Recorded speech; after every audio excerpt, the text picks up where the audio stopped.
Hey everybody, welcome to the channel. Jim Reads Too Slow. I'm Jim, and I'm here to do a tag on this fine Tag Tuesday. And this is the Get to Know Me in 25 Questions tag. It was created by Maza Booktuber, and I was tagged by Brandy over at the Book Eclectic. And I hope that this time I try this, my microphone is on. Looks like it is. And this is kind of a long one, but I'll try to keep it short. Like it says, 25 questions. So here goes. Question number one. What is your channel about? Well, obviously, this is BookTube, so it's about books, reading books. Easy enough. Question two. How old are you? I am 63. Question three. What is your relationship status? I am happily married to the same woman for the past 42 years. Number four, did you go to college? What is your occupation? I did. I earned a bachelor's degree in news editorial journalism. I worked for newspapers for about 25 years in Nebraska, Iowa, Arizona, Missouri, and Kansas. And now I work for a nonprofit. Question five, where are you from? Where do you live? I was raised in Nebraska, which is where I live now. Question six, looking back, what would you have told your 10-year-old self? I would tell my younger self, you're going to be spending a lot of your time thinking, man, that was not as bad as I thought it was going to be. Because 99.9% of the time, it's not going to be as bad as you think. And that 0.1%, you're still going to get through it just fine. That's what I would tell him. He wouldn't listen. So number seven, tell us about your family. I have a son and daughter-in-law who live in Portland, Oregon, with their two little puppies, our grandpuppies. And I have a daughter and a son-in-law who live with their puppy and kitty here in Nebraska. I also have two step-granddaughters and four step-great-grandchildren, also here in Nebraska. And of course, my wife lives with me here. We're all one big happy family. So number eight, what is your favorite holiday? I would have to say the next one, especially if it involves a 3-day weekend. And by the way, I hope everyone is having a happy Juneteenth. Hope you got it off. I happen to have, so today is my favorite holiday. Number nine, you have no budget. What is your dream vacation? I assume that means money is no object. And in that case, I would go up to Iceland, over to Ireland, to Great Britain, to Norway and Sweden, and back again as slowly as I possibly could. Number 10, name your biggest pet peeves. Well,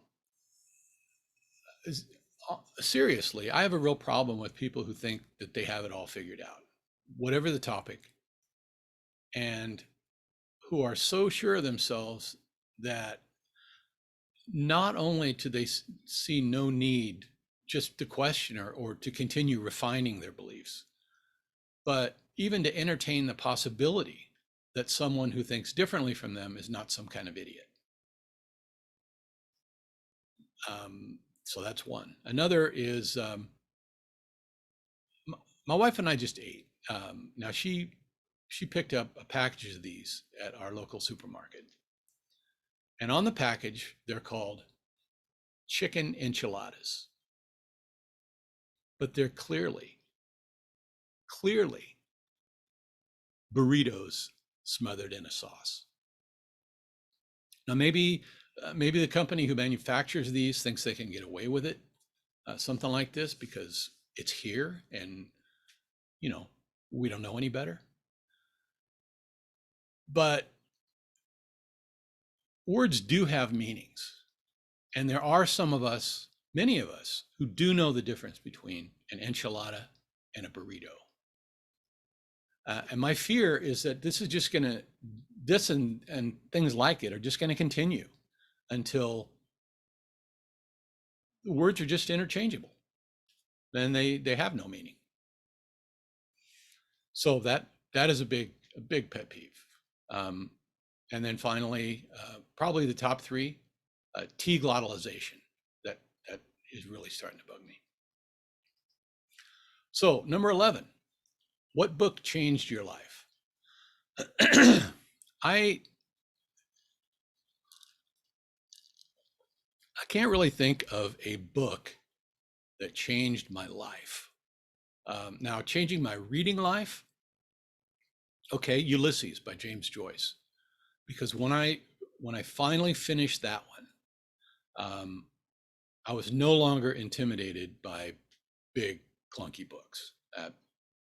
There are no limits now. I can tackle anything. So that was a big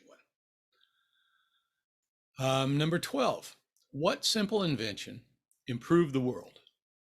The printing press, no question. Number 13, favorite movies and TV shows. Again, it's hard for me to pin it down to just one. Casablanca, maybe. I also have a special place in my heart for Stripes, the Bill Murray movie, The Big Lebowski, and Mike Nesmith's Repo Man, starring Emilio Estevez and Harry Dean Stanton. I love that one. For TV, any of the Star Trek series. Star Trek Next Generation. I don't know, it should be the original series, but I watched that so much that I kind of started getting tired of it. So the next fresh Star Trek that came along, I was ready for. And then Doctor Who, particularly the fourth Doctor, Tom Baker. Number 14, describe yourself using 3 fictional characters. Okay, I was gonna, get deep with this and say something like, Benny Profane from Pynchon's V, Horace Benbow from William Faulkner's Sanctuary. But then I ended up farming this one out. I asked my immediate family what 3 fictional characters they would use to describe me. And there might be a tag in here somewhere. I'll have to think about this one. So I put out the word, asked the big question. My wife, she gave it some serious thought. And she came up with Mr. Bennet from Jane Austen's Pride and Prejudice, the father of all those silly girls. Captain Arthur Hastings, Hercule Poirot's sidekick from the Agatha Christie mystery novels. And Roger Carberry from Anthony Trollope's The Way We Live Now. So she went classic with her answers.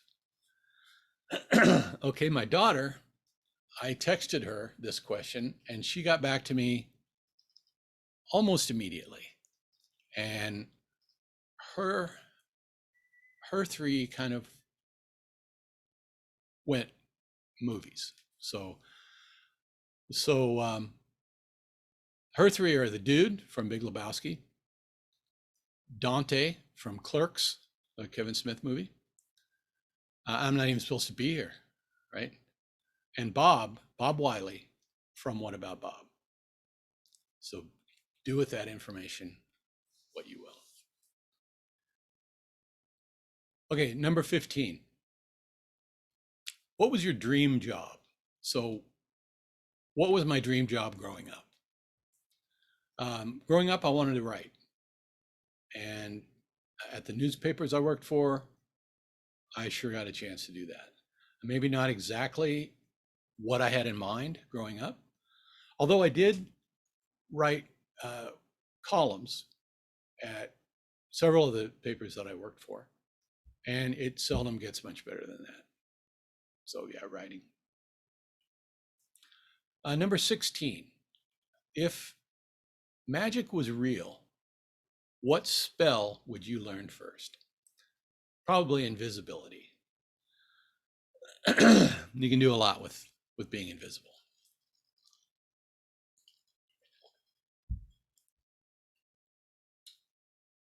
Number 17, share a favorite childhood memory. I really enjoyed, I remember really enjoying Captain Kangaroo growing up. And I seem to remember watching it in the mornings before I left for school. It used to be on every weekday morning. Maybe I'm remembering watching it before I started school because I don't know if it was on that early in the morning.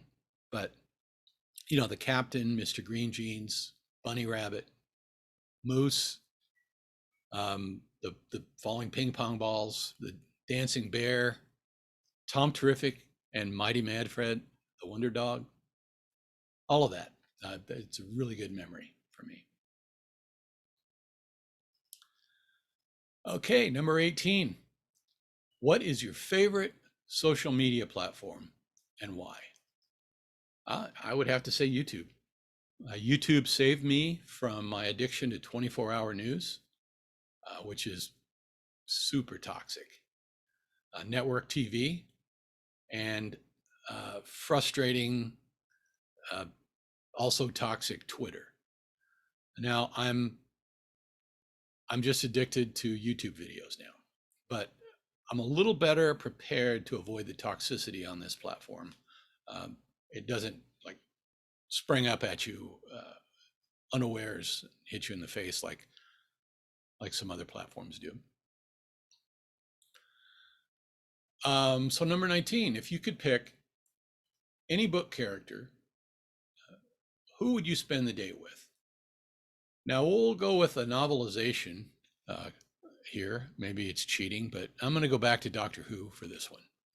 Just think of the places you could go, the things you could see, the adventures you could have. And you could take all the time in the world. You could take months, years, and then he would drop you off back home a few minutes after you left. So how can you beat that? Number 20, what is your spirit animal? Panda. I see him when I close my eyes. He's rolling gracelessly downhill, head over heels. He stops at my feet and offers me tranquility, strength, and determination. So the panda is my spirit animal. Number 21, what old person thing do you do? Just about everything I do is an old person thing. I do that little groan when I stand up. Then I walk into another room and forget what I'm there for. That's a good place to start. Number 22, do you have a hidden talent? I think if I did, it would have manifested itself by now. So probably not. Number 23, where do you see yourself in 5 years? This is clearly a young person question. If I'm still alive in 5 years, hopefully I'm retired and spending all of my time reading. Number 24, share an item and tell us its significance. Okay, I'm going to share a picture. I hope it's on screen now. Here we have my daughter's babies, Lilu, the Shih Tzu, and Gracie, the kitty, who we get to see fairly often. And then my son's babies, Harry on the left and Walter a couple of wiener dogs. And we get to see them whenever we're in Portland, which is not nearly enough. My wife and I collectively refer to them as the grandchildren, because that's probably all the grandchildren we're going to get, apart from our step grandchildren. Okay, so that is 24. Now, number 25 is now tag some people. Well, this tag is a year old, so I'm sure that just about everyone has done it or been tagged already. But I'll pick four channels that I really like at random. And if you haven't done it yet, then tag you're it. So I'll start out with Janelle at Too Fond of Books. Really love her channel, Mysteries. Chris at Hooked on Books with Chris. I like what he does. Mindy at Mindy's Book Journey. I've followed Mindy for a long time, and she was one of my earliest subscribers. I really appreciate what she does. And then Bill Rettenberg. He's kind of the Iowa connection. Haven't had a lot of conversations with him, but maybe we can strike up a friendship. So there you have it. If I haven't tagged you and you haven't done this, please go ahead and do it. It's a lot of fun. So get to know me in 25 questions. Hope you're all having a good day. It is 96 degrees here at 5:30 p.m. in Nebraska. Humidity is only down in the 40s, so it could be a lot worse. So stay cool, and we'll see you next time. So have a good one, BookTube.